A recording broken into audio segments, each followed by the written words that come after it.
norasmiy xatlardan birinchisi risalatu sadaqa debdi, do'stlik xati.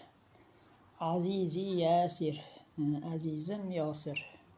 Tahiyyatun tayyibatun va ba'd. Pok salomlar va undan keyin, ya'ni pok salomlardan keyin. Aktubu ilayka hadhihi risalata va ana mumtannun jiddan. Fa ana mumtannun jiddan liwujudika fi hayati. Senga hayotimda senga deb oxiridan kelamiz, chunki fe'l bilan boshlanibdi. Ila bilan boshlanganini birinchi aytib olamiz ekan. Senga hayotimda borliging uchun judayam mamnun holda bu xatni yozyapman deyapti. Mumtannun degani mamnun degani. Judayam mamnun holda va ana mumtannun. Bu yerda va ana mumtannun hol bo'lib kelyapti. Judayam mamnun holda bu xatni yozyapman deyapti. الصداقة التي تجمعنا ليست مجرد علاقة عابرة، بل هي رابط قوي بني على الثقة والاحترام والمواقف المشتركة التي لا تنسى. balgacha bitta qo'yamiz. Do'stlik as-sadaqatu allati tajma'una, shu bitta degani allati semirgani. Bizlarni jamlagan do'stlik,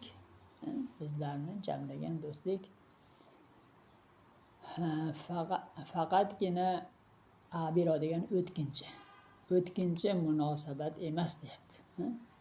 Aloqani munosabati bor. Faqatgina o'tkinchi bir munosabat emas, balki u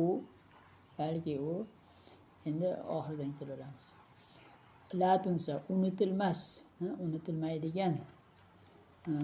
Mushtaraka degani birga o'tgan, birgalikdagi degani. Birgalikdagi mavaqif, holat, birgalikdagi vaziyatlar, holatlar, birgalikda o'tkazilgan holatlar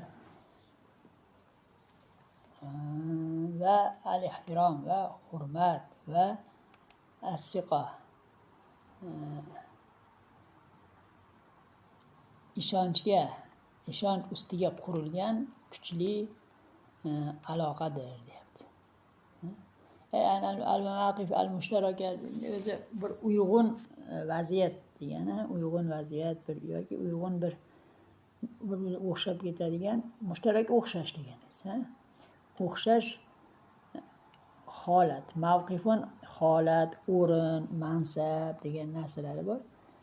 Buni har qanday tushunish mumkin. Masalan, birgalikda o'tgan vaqtlar ma'nosida tushunish mumkin yoki bir xil o'zaro bir xil hayotdagi bir xil vaziyat, bir xil o'rin, bir xil mansab ma'nosida tushunish mumkin. Endi buni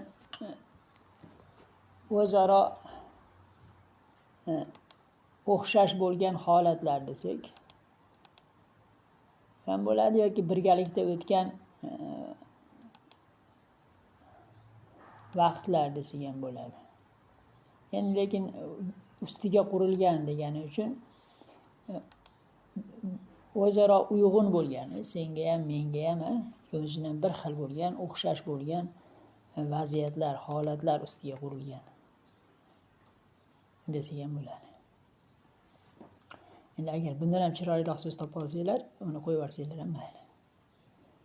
Shular ustiga qurilgan kuchli aloqadir deyapti. Kam ash'uru bir-rohati hina atahaddathu ma'ak va kam uqaddiru tayyibataka va wuqufaka ila janibi fil awqati so'ba debdi. Ikkita kam kelyapti. Birinchi kamni olamiz, birinchi virgulda. Bu kam o'zi qanchalik degani, qancha nechta degani so'roq olmoqchi. Lekin bu ta'jib, his-hayajon gaplarda ham ishlaydi. Kam ashuru degani qandayam qadrlayman degani, judayam qadrlayman demoqchi. Kam ashuru bir-roha qadrlayman deyapman. Kam ashuru bir-roha, judayam rohatni his qilaman deyapti. Hina atahaddasmak, sen bilan gaplashgan paytimda qanchalik rohatni his qilishimni bilasanmi demoqchi bo'lyapti. qanchalik rohat his qilishimni bilasanmi degan ma'nodagi his hayajon gapirdi. Vaka muqaddiru tayyibatak va vuqufaka ila jam fil awqati soba va sening toyibatak yaxshiligingni va qiyin vaqtlarda yonimda turishingni qanchalik qadrlashimni bilasanmi deyapti. Yoki qanchalik qadrlashimni bilsang edi desa ham bo'ladi.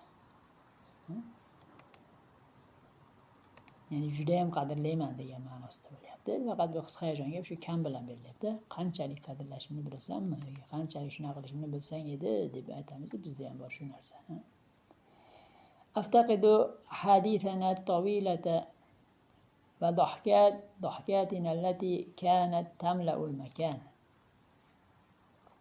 Aftaqidu degani qo'msayapman degani, yo'qotib qo'ygan narsasini qani edi yana shunaqa holat bo'lsa edi, yana qani edi shu holatga masalan, qani edi yoshligimga qaytib qolsa edim, qani edi yana palonchi bilan birga yurgan bo'lganimizda, qani edi deb gapiradigan gaplarni shu aftaqidu bo'ladi.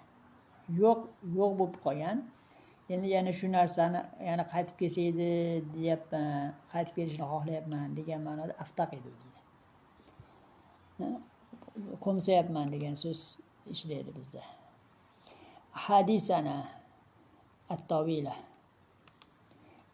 uzun suhbatlarimizni va tamlaul makan hamma joyni to'ldiradigan al-makan joy degani, ya'ni hamma joyni, ya'ni biz bo'lgan joyni atrofni to'ldiradigan,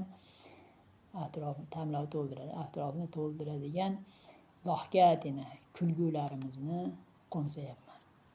Shunaqa qilib kulishib yurardik-ku demoqchi. Uzun suhbatlarimizni va atrofni to'ldiradigan kulgularimizni qo'msayapman. La shakka anna al-hayata asbahat muzdahima. Lakinni uminu anna al-vaqta la yumkinu an yud'ifa alaqata sadaqatin mithla sadaqatina.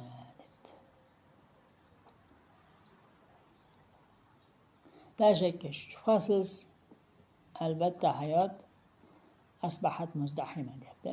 Albatta hayot tiqilinch bo'lib ketdi. Hayot ya'ni tiqilinch bo'lib ketdi, ya'ni tashvish ko'payib ketdi, tashvishlarga to'lib ketdi. Hayot tiqilinch bo'lib ketdi deyapti. Lekin men shu hayot tashvishli bo'lib ketganiga bir chiroyli so'z tavsiyalar aytaveringlar. Men topolmadim. Ya'ni hayot tashvishlari ko'payib ketdi degan ma'no endi bu. Lekin men uminu ishontirib aytamanki, annal vaqta albatta vaqt deb turib oxiridan kelamiz. Egani aytib bo'ldik-da endi. Bizning do'stligimiz kabi do'stlik aloqalarini ayudaifa zaiflashtirishi mumkin emas deyapti.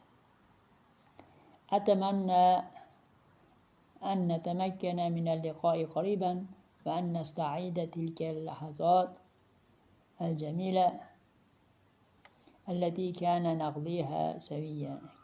naqdiha sawiyan. Birinchi belgiga qolamiz. Atamanna an natamakkana min al-liqa'i qariban. Tez orada uchrashish imkoniga ega bo'lishimizni umid qilib qolaman. Va tez orada uchrash imkoniga ega bo'lishimizni va deb turib oxiridan ko'ramiz. Saviyan, birgalikda o'tkazgan chiroyli lahzalarimizni qaytarishimizni umid qilib qolaman deyapti. Aiduka an abqa sadiqan wafiyan laka mahma ibta'adat binal ayyam va an akuna ila janibika kama kunta daiman ila janibi debdi. Birinchi belgiga qilamiz. Aidukani oxiriga qo'yamiz. Kunlar bizdan mahma qanchalik ibtiodat uzoqlashmoqda. Kunlar bizdan qanchalik uzoqlashsa ham senga vafodor do'st bo'lib qolishni qolishni va doimo yonimda ila janibiya, yonimda kamakunta bo'lganing kabi janibika yoningda bo'lishga va'da beraman. Aiduka. Oxirida va'da beraman aytib qo'ydi. Ya'ni kunlar bizdan qanchalik uzoqlashmasin, senga vafodor do'st bo'lib qolishga va mening yonimda doimo turganing kabi, bo'lganing kabi sening yoningda bo'lishga va'da beraman debdi. Ma'kullil mahabbati va taqdir. Barcha muhabbat va ehtirom bilan sodiqukal muxlis, sening samimiy do'sting Mazin debdi. Shu do'stlik hadigi.